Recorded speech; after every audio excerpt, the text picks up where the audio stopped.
नमस्कार ओडिया मंजूरुषी रे आपण मानक बहुत बहुत स्वागत।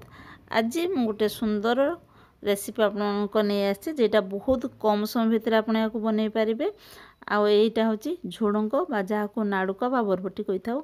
याको आज मु बिना प्याज रसुन रे बहुत कम समय बहुत कम मसला रे याको आपण को बनै के देखेबी आ बहुत जल्दी भी बनि जिवो। तेनो चलंतु स्टार्ट करबो आज रे रेसिपी। एई झुडंग तरकारी बनिया पे आधा केजी रु कम वेटी झुडंग नेची आउ आलू दीटा मीडियम साइज नेली दीटा पाचिला बड़ टमाटो नेची। एटे झुडंग को भलो करी धुई नेची। एबे आलू को चुपा छोड़ेकी एमती सरू सरू करी मु काटी नेची आ झुडंग को सही साइज रे मु काटी नेची। एबे चलंतु नेक्स्ट स्टेप को जिबा। एटे गुटे चटनी जार रे मु दीटा टमाटो को काटी देची। हाफ चामच अधिक हम धनिया पाउडर गोटे कंचा लंका देकी ताको ग्राइंड कर देची।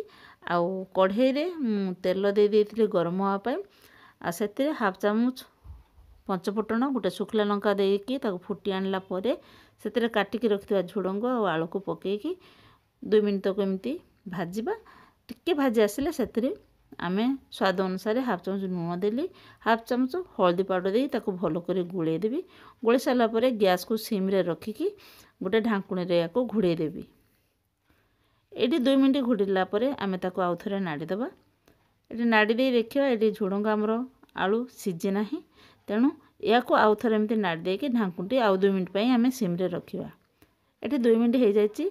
एटी देखंतु हमरो आलू आउ झुडंग भलो करी सिज जायछि। एटी गुटे आलू को मु एटी काटी के देखुछि देखंतु एटी आलू हमरो भलो करी सिज जायछि। आलू सिज जायछि माने झुडंग भी सिज जायछि।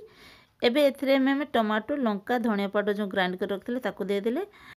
एटी हाफ चामच कश्मीरी रेड चिली पाउडर पकेछि हाफ चामच सब्जी मसाला पकेछि याको पकेकी 4 रु 5 मिनिट याको आमे कसिबा।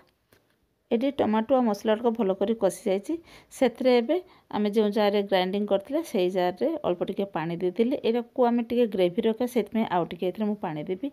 पानी देकी चाखला परे लूण टिके मते कम लागला तेनु स्वाद अनुसार टिके लूण देली। याको एबे 4-5 मिनिट फुटला परे एबे आमे गैस को बंद कर दबा। एटी हमर तरकारी रेडी हो जायछि। आपण जदी ग्रेवी कम चाहछंती ताले आउ टिके मारि देबे।